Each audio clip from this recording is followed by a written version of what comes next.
Shalom. Selamat pagi sidang jemaat yang Tuhan Yesus kasihi.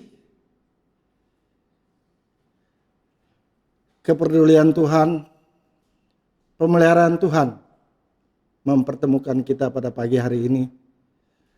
Dalam ibadah raya, sekalipun kita tidak bisa bersama-sama berkumpul, namun saya percaya Bapak Saudara sudah mempersiapkan diri di rumah masing-masing untuk masuk dalam ibadah raya minggu pagi hari ini.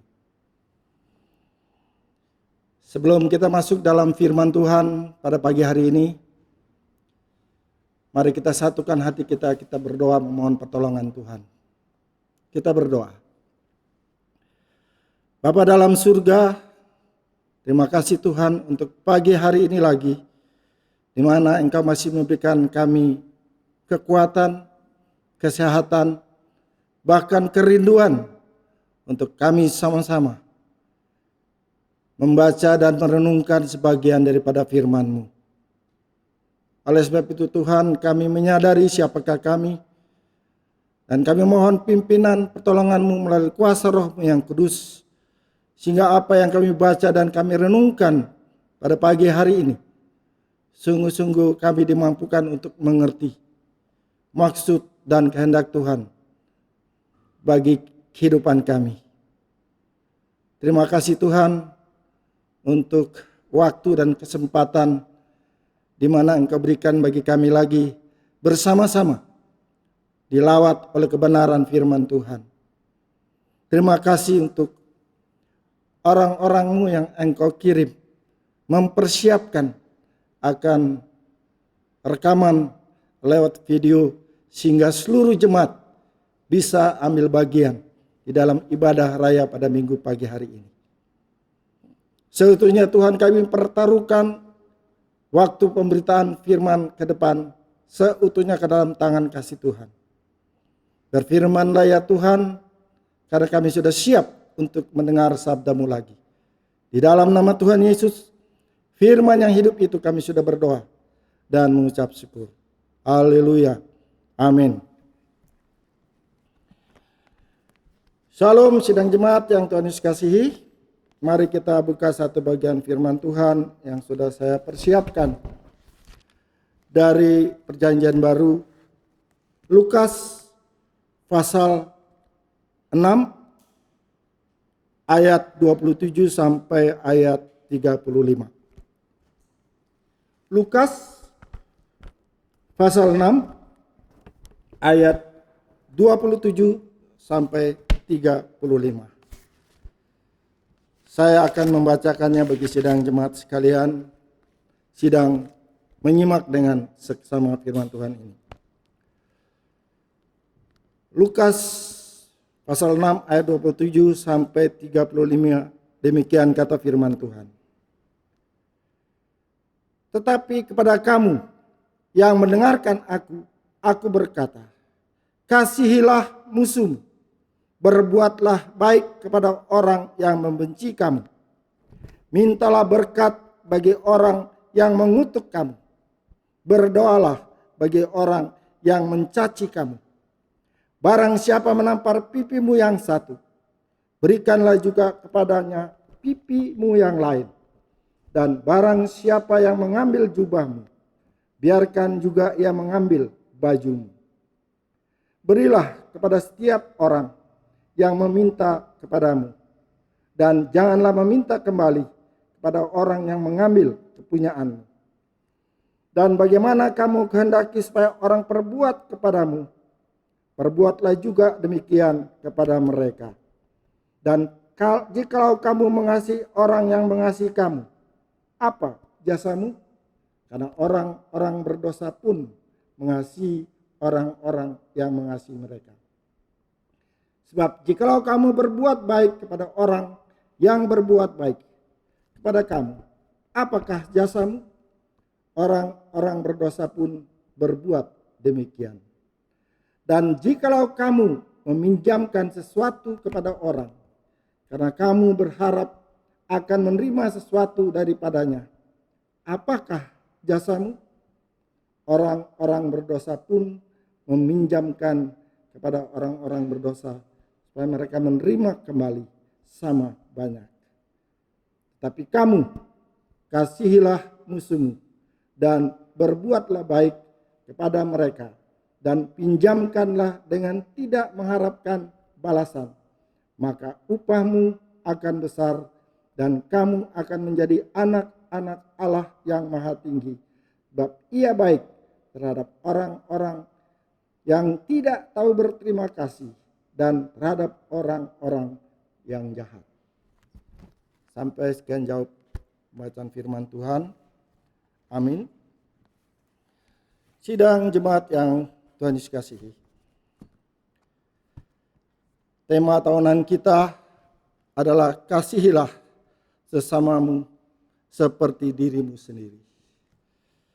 Dan tema minggu ini Roma 12, 13, 14 disimpulkan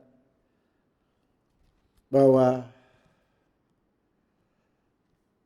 lakukanlah perbuatan baik dengan tindakan dan perbuatan. Sidang jemaat yang dikasihi Tuhan Yesus Kristus. Apakah yang membuat orang-orang Kristen berbeda dengan orang-orang lain?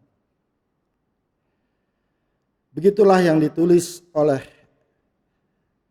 seorang Jerman yang saat itu dia dipenjara karena dia melawan penguasa saat itu, yaitu Hitler. Dari balik teralis penjara, dia berkata, mengapa orang-orang Kristen berbeda dengan orang-orang lain? Dan dia menjawabnya sendiri demikian. Yang membedakan adalah gaya hidup. Gaya hidup orang Kristen seperti yang dikhotbahkan oleh Yesus di bukit. Gaya hidup seorang murid. Seorang murid harus menjadi garam dan terang yang menyinari dunia, sehingga kota yang terletak di puncak bukit pun akan terlihat. Gaya hidup penyangkalan diri, kasih yang menyeluruh, penuh kepolosan, ketulusan, dan kelemah lembutan yang total.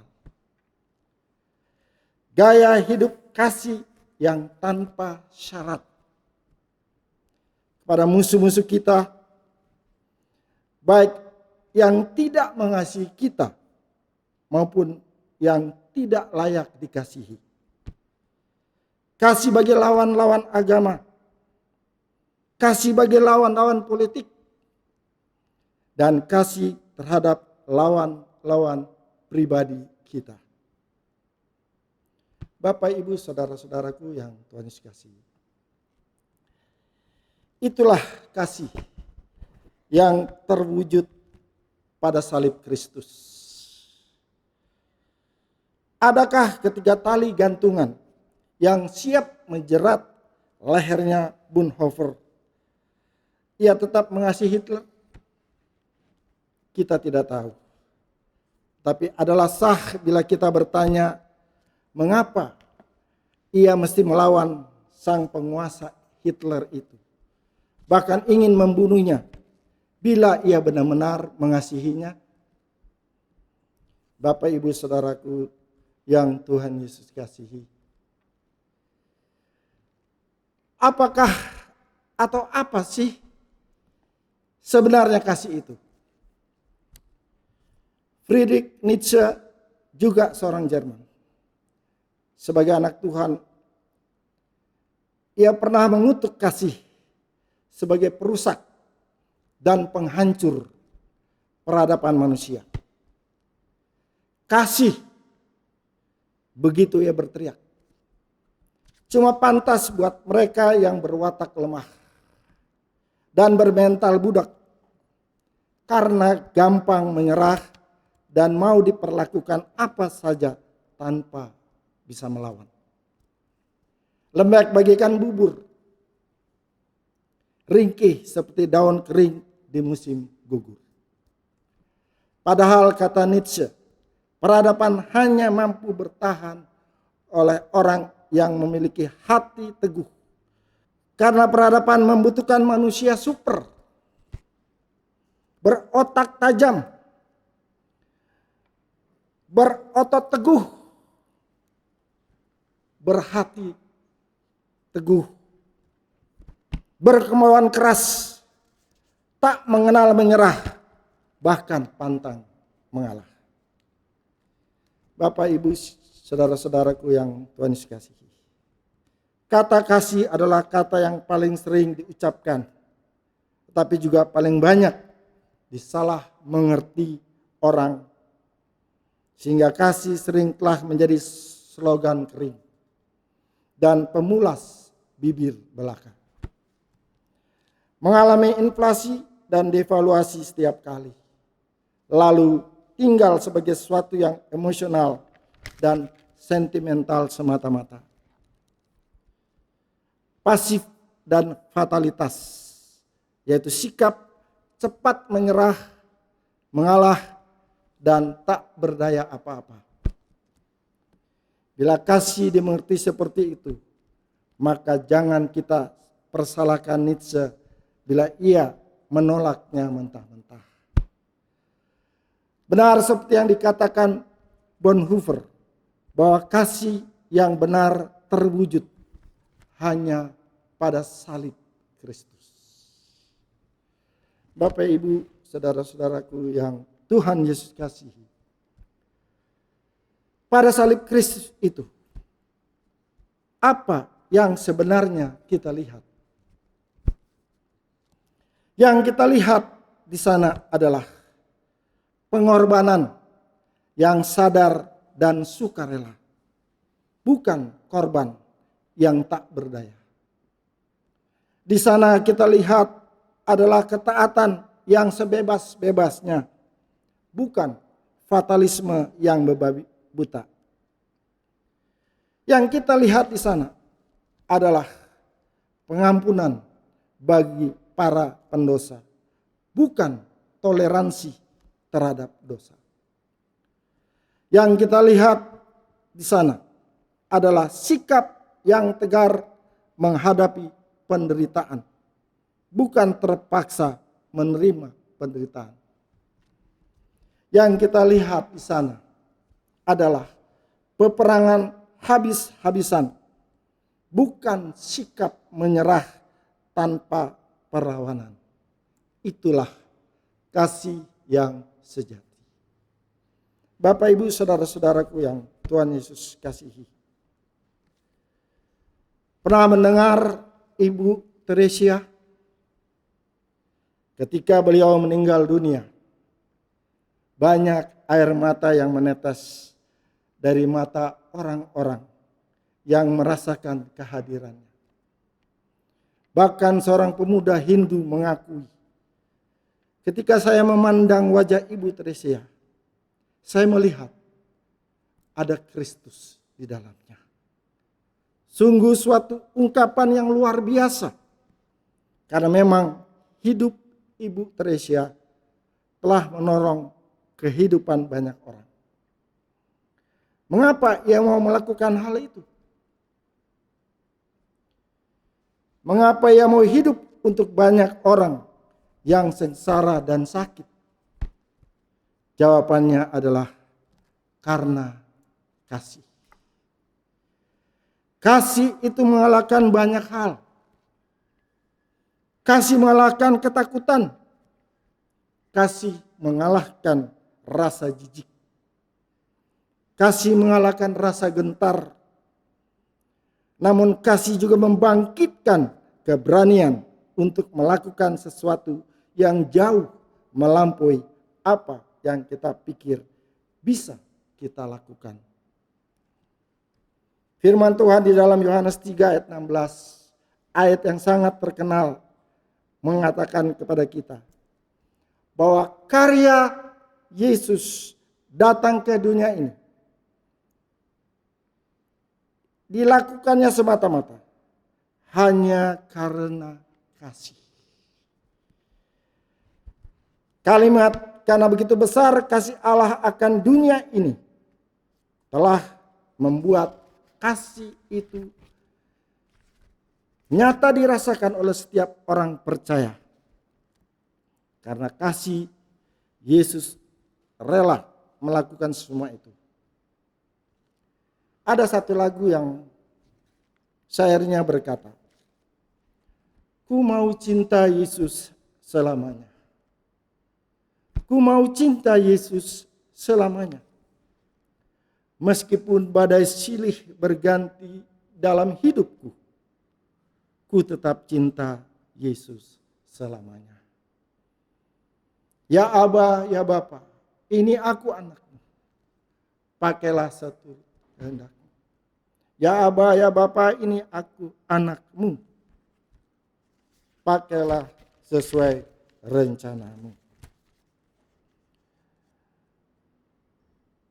Lagu ini telah banyak memberikan inspirasi kepada umat Tuhan untuk memikirkan makna salib di dalam kehidupan manusia dan khususnya di dalam kehidupan kita sebagai orang percaya.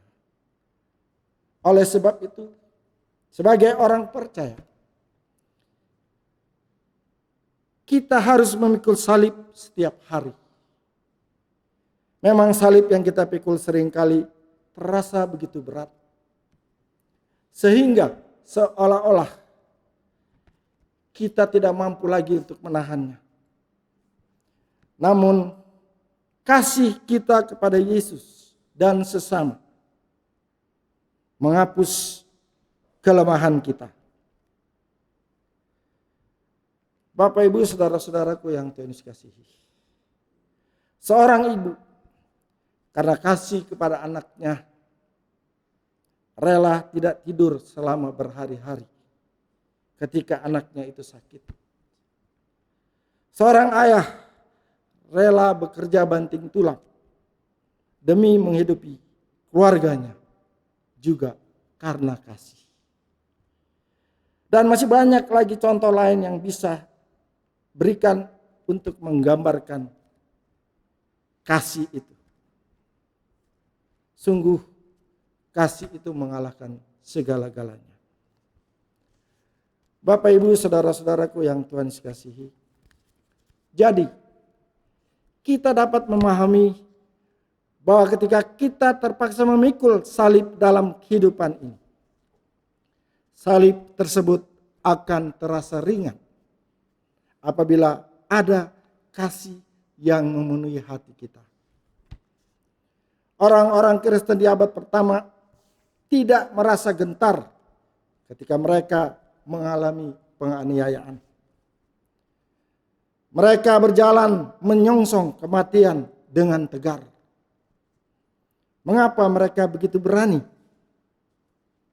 Hal itu karena mereka sungguh-sungguh sangat mengasihi Yesus. Polikarpus adalah salah satu contoh bagaimana kasihnya kepada Kristus. Kasih yang dapat mengalahkan ketakutan dalam menghadapi kematian. Ketika ia diperhadapkan pada pilihan untuk mati dibakar atau menyangkal imannya kepada Yesus, Polikarpus memilih mati karena ia tidak ingin menukar kasihnya kepada Yesus dengan apapun. Bapak, Ibu, saudara-saudaraku yang Tuhan Yesus kasihi. Dalam kehidupan kita mungkin ada begitu banyak salib yang harus kita pikul. Karena salib berbicara tentang beban penderitaan yang harus kita pikul sebagai orang percaya. Mungkin itu berupa cercaan, ejekan, hinaan, ancaman, dan bahkan pengusiran dari keluarga besar kita. Namun kita akan mampu mengalahkan semua itu apabila kita memiliki kasih yang besar kepada Yesus dan juga kepada sesama. Kita tidak akan mencari cara untuk membalas kejahatan dengan kejahatan. Kita tidak akan mencari cara untuk mencelakai orang lain. Bahkan kita tidak akan berpikir untuk melakukan yang jahat kepada mereka yang telah berbuat jahat kepada kita. Sebaliknya, kita akan dimampukan untuk mendoakan dan memohon berkat bagi mereka. Semua itu bisa terjadi karena kita memiliki kasih yang sungguh-sungguh kepada Yesus dan juga kepada sesama. Bukankah Yesus mengajarkan kepada kita di dalam Matius 5 ayat 38 sampai 44. Mari kita buka firman Tuhan, Matius 5 ayat 38 sampai 44. Demikian kata firman Tuhan. Kamu telah mendengar firman, mata ganti mata, gigi ganti gigi. Tetapi aku berkata kepadamu, janganlah kamu melawan orang yang berbuat jahat kepadamu. Melainkan siapapun yang menampar pipi kananmu, berilah juga pipi kirimu kepadanya. Dan kepada orang yang hendak mengadukan engkau karena mengingini bajumu, serahkanlah juga jubahmu. Dan siapapun yang memaksa engkau berjalan sejauh 1 mil, berjalanlah bersama dia sejauh 2 mil. Berilah kepada orang yang meminta kepadamu, dan janganlah menolak orang yang mau meminjam daripadamu. Kamu telah mendengar firman, kasihilah sesamamu manusia dan bencilah musuhmu. Tetapi aku berkata kepadamu, kasihilah musuhmu dan berdoalah bagi mereka yang menganiaya kamu. Bapak, Ibu, saudara-saudaraku yang Tuhan Yesus kasihi. Bukankah itu merupakan suatu hal yang tidak mudah untuk kita lakukan? Jadi apa yang Yesus perintahkan agar kita lakukan, kita pasti sanggup melakukannya dengan dasar kasih. Karena Tuhan sudah melakukannya bagi kita di atas kayu salib. Oleh sebab itu Bapak, Ibu, saudara-saudaraku yang Tuhan Yesus kasihi. Setiap kali kita memandang salib, entah itu sebagai simbol, hiasan, atau apapun juga, maka sadarilah bahwa di salib itu pernah tergantung pribadi yang suci, yang tidak bercacat dan bercela. Dan setiap kali kita melihat salib, sadarilah bahwa itu adalah bukti dari kasih yang tiada taranya. Bapak, Ibu, saudara-saudaraku yang Tuhan Yesus kasihi. Kasih itu aktif, tidak pasif. Kasih mengubah nasib, bukan menerima nasib. Kasih itu penyerahan diri, bukan menyerah. Bahkan Martin Luther malah pernah mengatakan bahwa kasih itu harus membenci. Wow, kasih membenci. Ya, membenci segala sesuatu yang bertentangan dengan kasih. Sebagai contoh, kita harus mengasihi orang berdosa, tetapi membenci dosanya. Kita harus mengasihi orang yang jahat dengan kita, tetapi membenci kelakuan dan perbuatannya.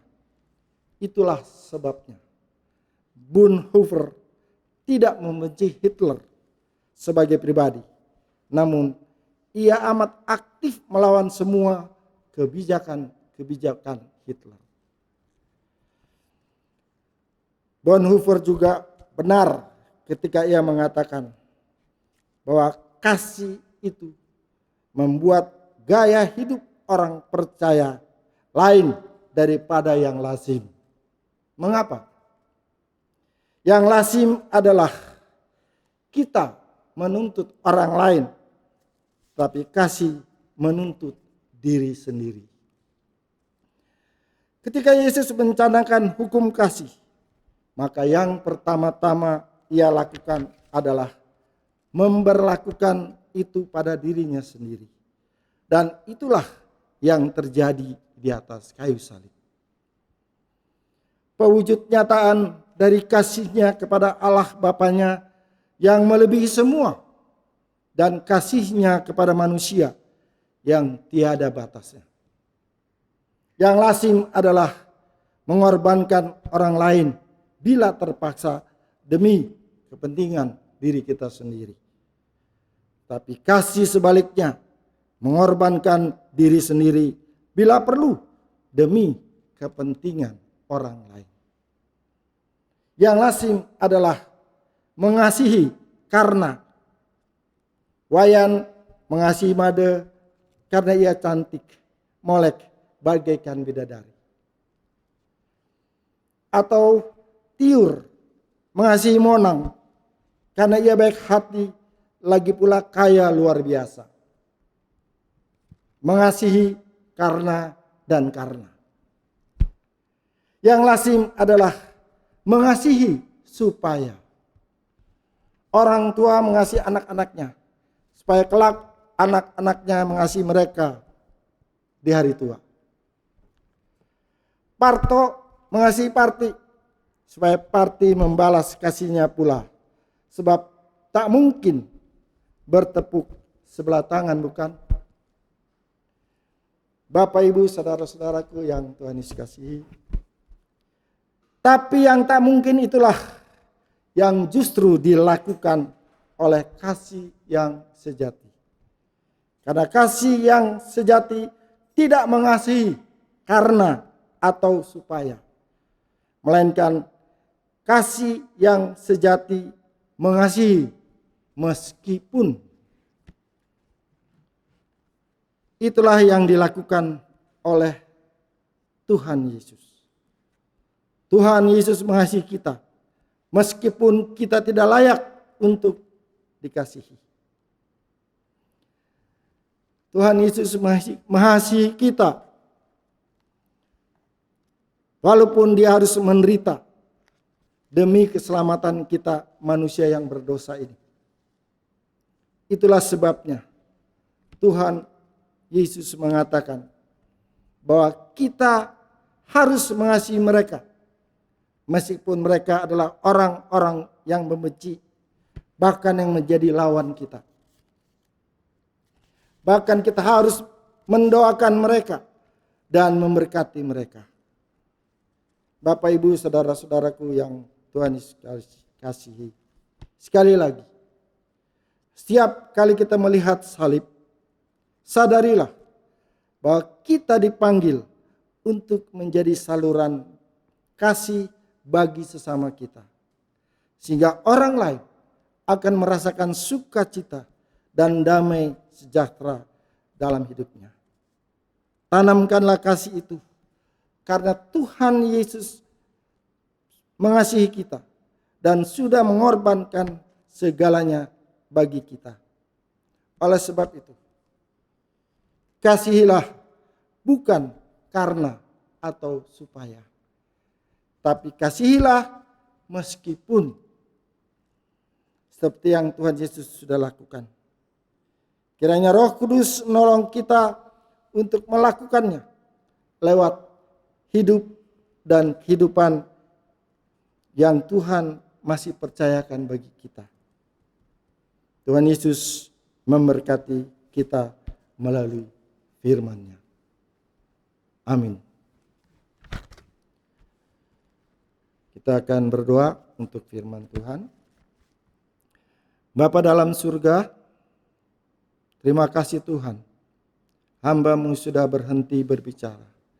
Namun bila Roh Kudus-Mu terus berbicara dan mengingatkan kepada kami bagaimana memiliki kasih yang sejati sehingga dapat mengalahkan segala-galanya. Kasih yang sejati seperti yang Engkau sudah buktikan kepada kami sebagai orang-orang berdosa ini. Sehingga dengan demikian Tuhan, Engkau pun menghendaki kami untuk mau melakukan seperti apa yang Engkau lakukan, yaitu mengasihi orang-orang yang membenci kami, bahkan memberkati dan mendoakan mereka.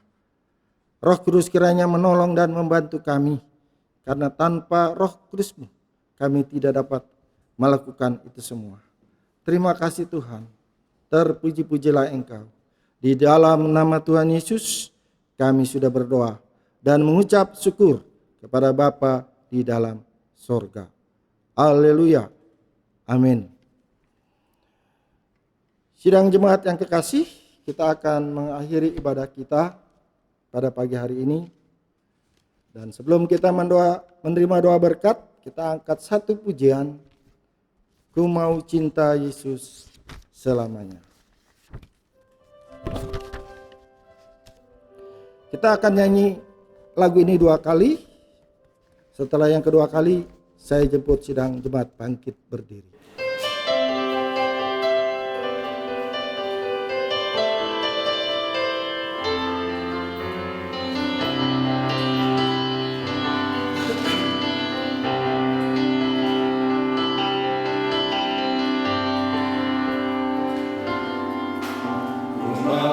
Cinta Yesus selamanya.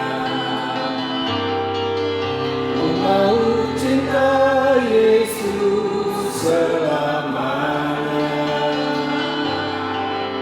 Meskipun badai silih berganti dalam hidupku, ku tetap cinta Yesus selamanya.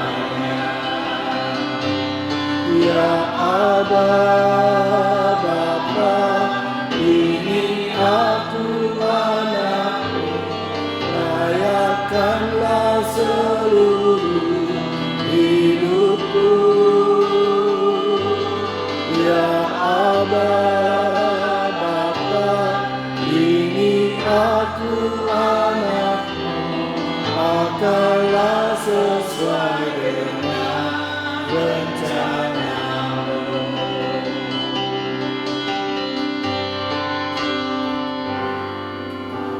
Mau cinta Yesus selamanya. Ku mau cinta Yesus selamanya. Meskipun badai silih berganti dalam hidupku, ku tetap cinta Yesus selamanya. Ya Aba Bapa, ini aku anakmu, layakkanlah seluruh hidupku. Ya Aba Bapa, ini aku anakmu, pakailah sesuai dengan rencana.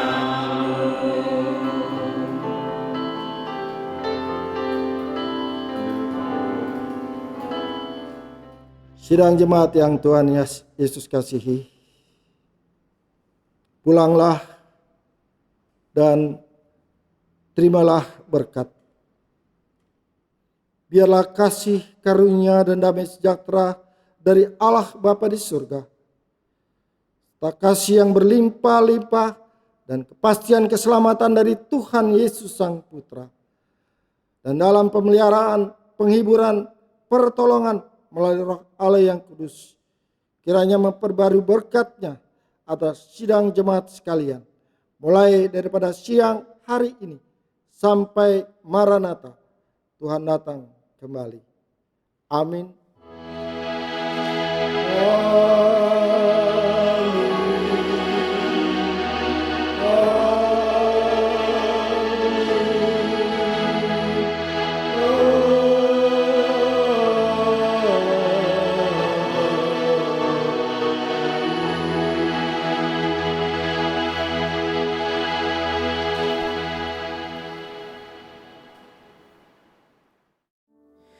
Bagi bangsa ini kami berdiri dan membawa doa kami kepadamu.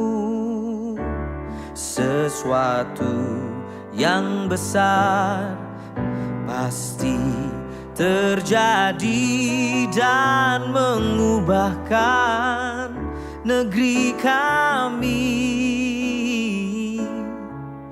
Hanya nama-Mu Tuhan ditinggikan atas seluruh bumi.